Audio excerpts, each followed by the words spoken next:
Hey, so is there a weirder story than this time we're in? Than your life story? Than our life stories? I I would say no. I'm going to read a little bit from Man and His Symbols by Carl Jung, and then share the 17 cash register synchronicities from yesterday. 17. I gotta take another puff of this because my feet are getting really cold and good for pain, in case you haven't heard. Cannabis. Yeah, so think about it. Think about this being a Class A banned substance here in this nation. Yet I'm living in one of the states in which there is legal medical cannabis and now legal recreational. But on the national law, and this is a state within that nation, it's a Class A banned substance. Right up there with heroin and coke.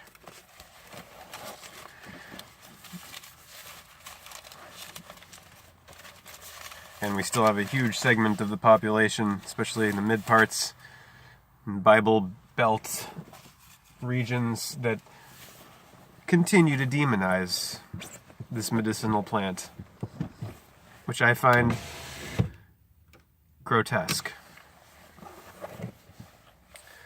But they're free to, they're free to their opinion, but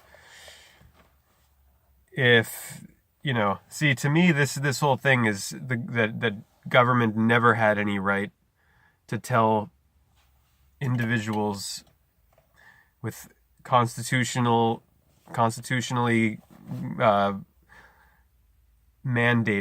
legally mandated rights to have the right to life, liberty, the pursuit of happiness. Government never had the right to tell people what they can and can't put in their own physical bodies. If your actions are not causing harm to anyone else in the society, among your peers and in the world, you have a right to do that if it's not harming anyone else, because it's your life, it's your body, and it's your mind, not the government's. So don't think that I'm picking on Donald Trump specifically. Understand that I'm seeking to join the effort to expose the whole dog and pony show of politics, which, as Frank Zappa said, is the military-industrial complex's entertainment division. Man and His Symbols, Carl Jung. I gotta figure out where I stopped last time.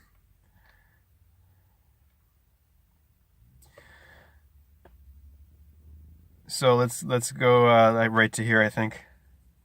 Yeah, I think this is the last sentence I read. Thus, in the midst of ordinary outer life, one is suddenly caught up in an exciting inner adventure. And because it is unique for each individual, it cannot be copied or stolen.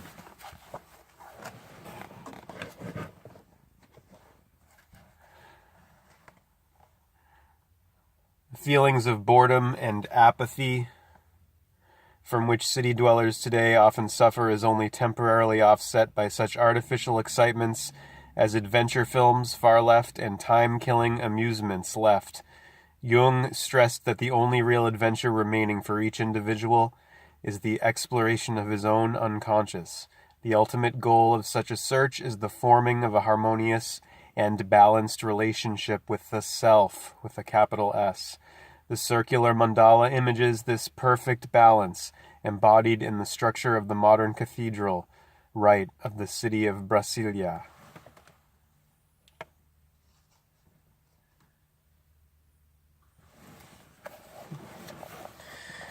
There are two main reasons why man loses contact with the regular center of his soul.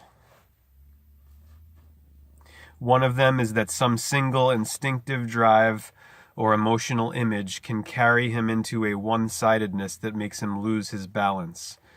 This also happens to animals. For example, A sexually excited stag will completely forget hunger and security.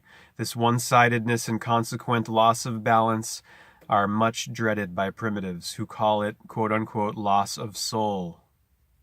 Another threat to the inner balance comes from excessive daydreaming, which in a secret way usually circles around particular complexes. In fact, daydreams arise just because they connect a man with his complexes. At the same time, they threaten the concentration and continuity of his consciousness. The second obstacle is exactly the opposite and is due to an over-consolidation of ego consciousness. Although a disciplined consciousness is necessary for the performance of civilized activities, we know what happens if a railway signalman lapses into daydream. It has the serious disadvantage that it is apt to block the reception of impulses and messages coming from the center.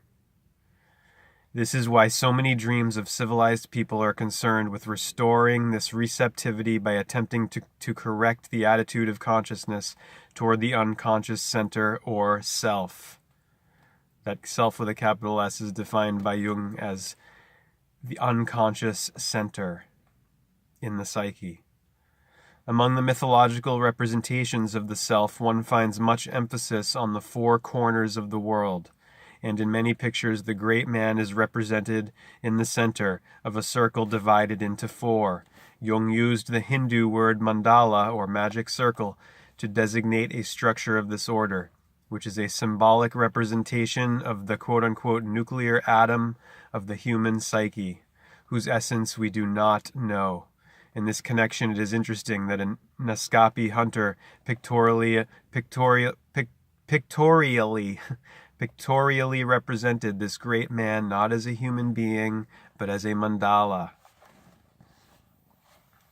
Whereas the Naskapi experienced the inner center directly and naively, without the help of religious rites or doctrines, other communities use the mandala motif in order to restore a lost inner balance. For instance, the Navajo Indians try by means of mandala-structured sand paintings to bring a sick person back into harmony with himself and with the cosmos, and thereby to restore his health.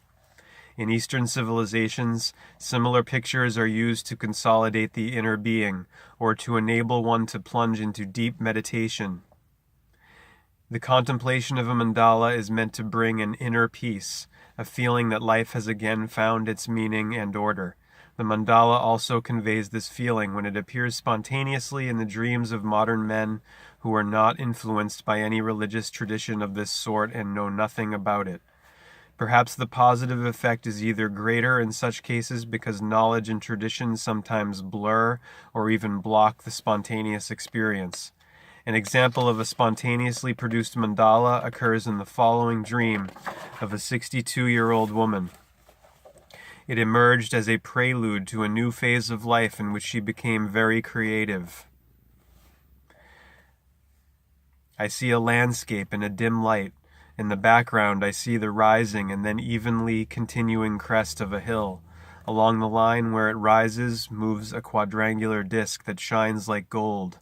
In the foreground, I see dark plowed earth that is beginning to sprout. Now I suddenly perceive a round table with a gray stone slab as its top, and at the same moment the quadrangular disc suddenly stands upon the table. It has left the hill, but how and why it has changed its place I do not know. Landscapes in dreams, as well as in art, frequently symbolize an inexpressible mood. In this dream, the dim light of the landscape indicates that the clarity of daytime consciousness is dimmed. Quote-unquote inner nature may now begin to reveal itself in its own light, so we are told that the quadrangular disc becomes visible on the horizon. Hitherto, the symbol of the self, the disc, had been largely an intuitive idea on the dreamer's mental horizon, but now in the dream it shifts its position and becomes the center of the landscape of her soul. A seed sown long ago begins to sprout. For a long time previously, the dreamer had paid careful attention to her dreams, and now this work bears fruit. One is reminded of the relation between the symbol of the great man and plant life, which I mentioned before. Now the golden disc suddenly moves to the right side, the side where things become conscious. Among other things, right often means psychologically the side of consciousness, of adaptation, of being right, while left signifies the sphere of unadapted unconscious reactions, or sometimes even of something sinister. Then finally the golden disc stops its movement and comes to rest on significantly a round stone table. It has found a permanent base. As Aniela Jaffe observes later in this book, roundness, the mandala motif, generally symbolizes a natural wholeness.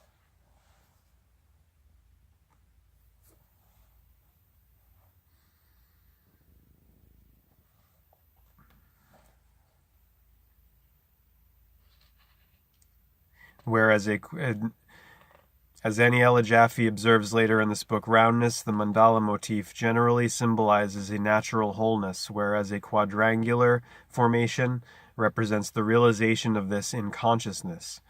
In the dream, the square disc and the round table meet, and thus a conscious realization of the center is at hand. The round table, incidentally, is a well-known symbol of wholeness and plays a role in the mythology. For instance, King Arthur's round table, which itself is an image derived from the table of the Last Supper. In fact, whenever a human being genuinely turns to the inner world and tries to know himself, not by ruminating about his subjective thoughts and feelings, but by following the expressions of his own objective nature as dreams and genuine fantasies, then sooner or later the self emerges. The ego will then find an inner power that contains all the possibilities of renewal.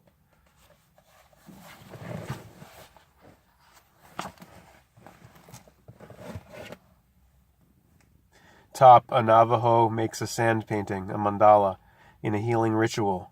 The patient sits in the painting. Above, a plan of the painting. It must be circled by a patient before entering. Left, a winter landscape by the German artist Caspar Friedrich.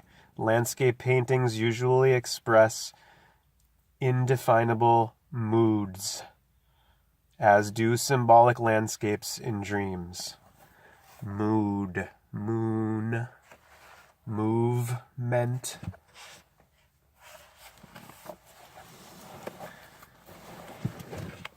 Stone, monument, S-tone.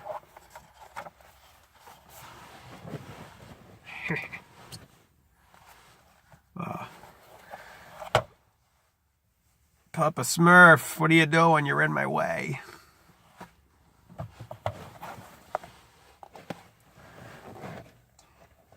In the paintings of the dream quoted on this page, painted by the dreamer, the mandala motif appears as a quadrangle rather than a circle. Usually, quadrangular forms symbolize conscious realization of inner wholeness. The wholeness itself is most often represented in circular forms, such as the round table that also appears in the dream. Right, the legendary round table of King Arthur from a 15th century manuscript at which the Holy Grail appeared in a vision and started the kingdom on the famous quest. The Grail itself symbolizes the inner wholeness for which men have always been searching.